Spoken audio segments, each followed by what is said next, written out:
Alright guys, it's Mintyvideos1 and today I'm going to be showing you how to spray paint parts with high temperature spray. Okay guys, so first thing we need to do is remove and clean the part that we're going to be spraying. I'm doing the silencer. If you're watching this and you don't know how to remove a silencer, then go and have a look at my video on how to change one, and that'll run you through how to remove and refit a silencer. So I'll see you in a minute once I've got the silencer off and we can begin cleaning it. Okay guys, so now we've got the silencer off, we can concentrate on cleaning it. The cleaner the part is, the better the paint will stick to it. No, it's important to point out, don't just stick the can in water, otherwise all of the carbon on the inside will just go, and your water will just go black and it'll be horrendous. So I'm using a kitchen scourer just because it's a bit more abrasive than a sponge, and just really spend a good few minutes just cleaning all of the dirt off it. If you want, you could go over it with something that gets rid of oil and any sort of greasy products like that, just to properly remove the grease.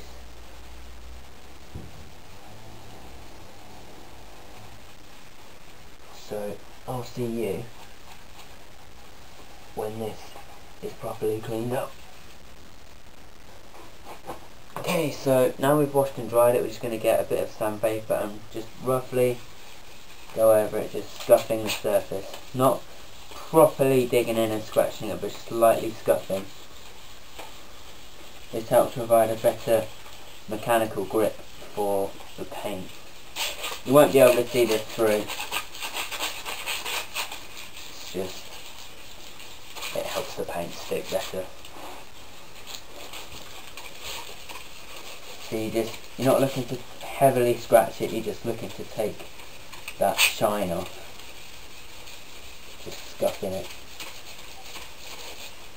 The coarser your paper, the quicker it will be, but the finer the paper, the less likely you are to see any scratches through the paint. Just keep going, nice and even on this.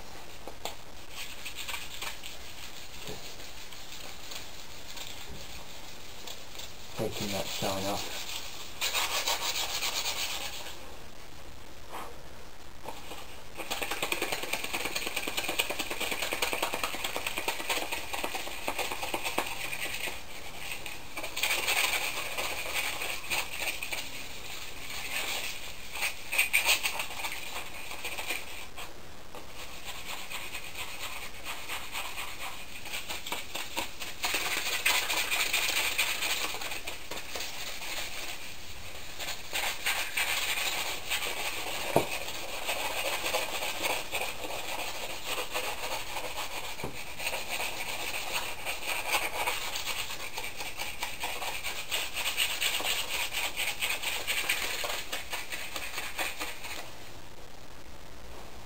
And we can see there on the paper all of just the little bits of metal that it's taken up.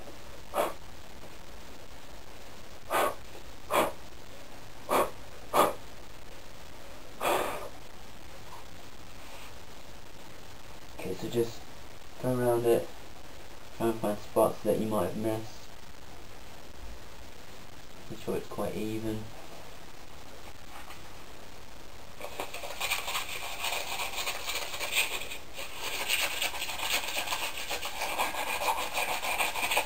Be sure you get into all of the little crevices and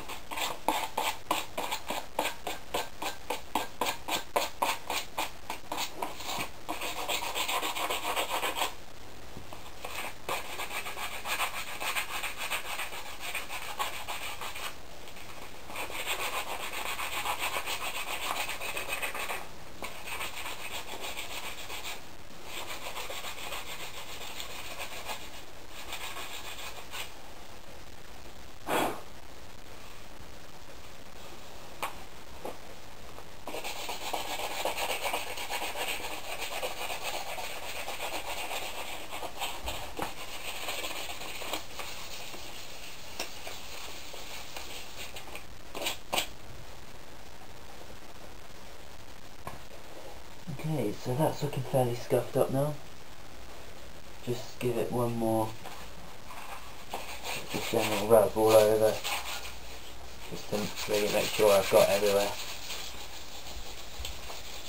I don't know if you can really see on the video, but this is looking a lot duller on my side. It's usually a good idea to just give this a rinse once you're done, just to remove all of the dust. Yeah,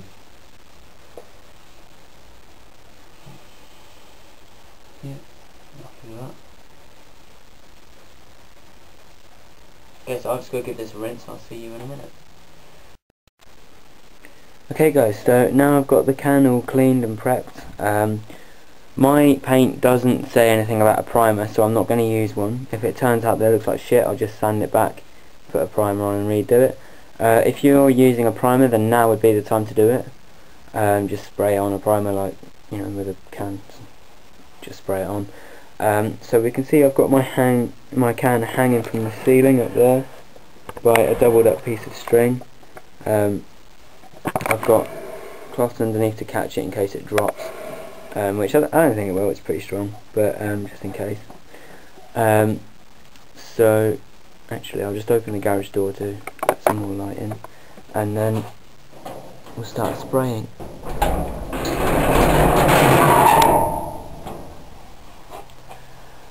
Okay, so the important thing about this is lots of light coats, and we can see we've got a sheet behind it to catch the dust, because, you know, it goes everywhere. So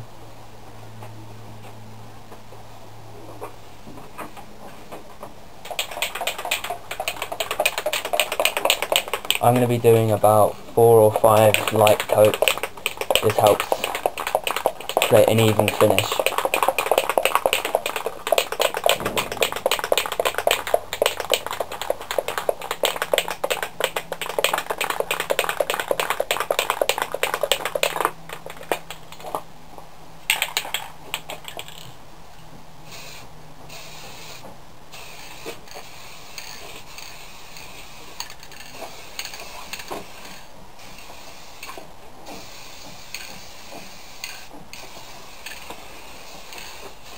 It's important to stay quite far away from it as well, so that the spray really does distribute rather than just collect in one area.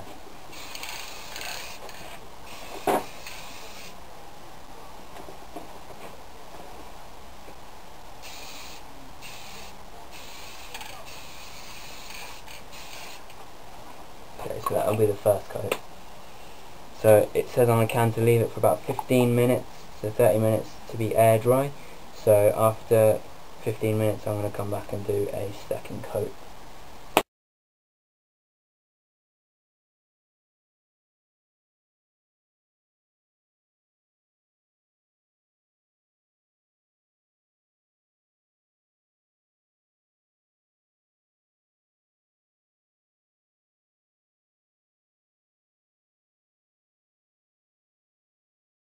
Okay guys, so now that's sprayed, I've done like 4 or 5 really light coats.